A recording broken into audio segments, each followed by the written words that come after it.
कीजिए। हाँ कैमरामैन जी फोकस कीजिए। आपने कहा कि हम अपना ससुरारी में आइल बानी भैया के, बतिया कह देबो तो देखो कैसे मैं जाएगी। अरे कि हमरो कैमरा घुमावा वीडियो कैमरा वालू आ हम होई दूल्हा के साली हेयर बॉयंड वाली हम होई दूल्हा के साली। एगो और बात सुनो। हाँ कहें। जब ससुरारी में आई बड़ू तो हम हो तारा ससुरारिये के हो गई। बिल्कुल कि बन्हई अपन बेटा बेटी आ जल्दी भाग खेता खेती कहे कि तू तो हमार ससुर जी के बेटी ए शिल्पा सेठी तू तो हमार ससुर जी के बेटी। आई हो कल पढ़ली हो दैनिक जागरण में कि गावत गावत बोलू राजा मर गई। और सुनो कि जनती जमिल बुनेहा दिघवारा वाला रोहिया में कि जनती जमिल बुनेहा दिघवारा वाला रोहिया में। ये हम नहीं कह सब हमारे भाई कहीं हैं का अरे कि साइकिल पर से करती है हम ए छमक छलो साइकिल पर से करती है दैनिक कहो बजाओ तो भाई बजाई बजाई कि हम तेरी मोहब्बत में यूं पागल रहते हैं हम तेरी मोहब्बत में यूं पागल रहते हैं दीवाने भी अब हमको दीवाना कहते हैं हम तेरी मोहब्बत में यूं पागल रहते हैं हम तेरी मोहब्बत में यूं पागल रहते हैं दीवाने भी अब हमको दीवाना कहते हैं।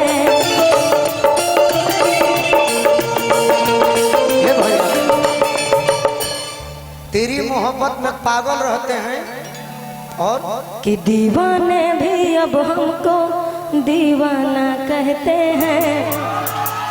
एकरा के भोजपुरी में रोगा सुन कि डोलल दिलवा ओए होए डोलल दिलवा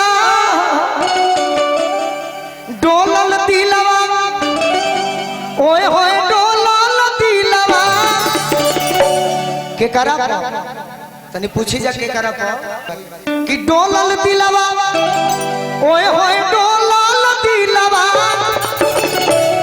के करा तनी जोर से पूछो लोग भाई।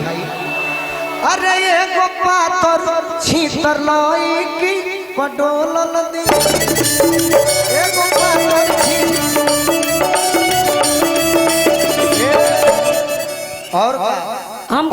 और सुनी गंगा जी के पानी जो जवानी के हिलपुर पूर्णवासी के चांद के नियम अरे पिया धप धप गो अरे कि भाई लोग ने हमें से करा दो सेटिंग हिली जिला एक पक्षी कर आई हो जाता रह जाएगा। और सुन हाँ सुनाए कुतुब मीनार के लेखा एक और 6 फीटा हाई कुतुब मीनार जाने लू कहाँ बा दिल्ली दिल्ली कुतुब मीनार के लेखा एक और 6 फीटा हाई ताजमहल के लेखा चेहरा अरे चंचल भारत लाइट अतहिया कैसन हो कैसन कैसन पूछो लोग कैसन हो और जोर से अरे दहिया लागे जैसे दिल्ली वाला लाल किला दहिया लागे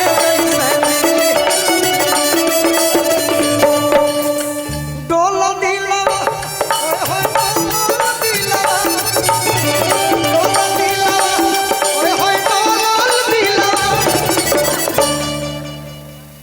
कूद के डांस कूद के ना यही तरी ले लो एक ना अरे की यह तरी कह देबो तो 5 लाख ना ना अरे गोपा तोर छी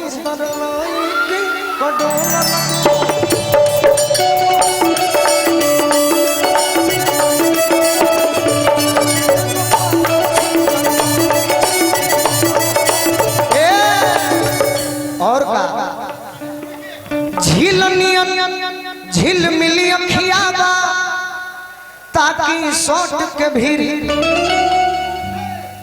लाल गाल के सौर कहीं अरे वही से कश्मीरी एगो भोजपुरी में शब्द होला ए1 हाँ अरे दोनों जोड़ा रे जो बनवा जैसे बांधल तीला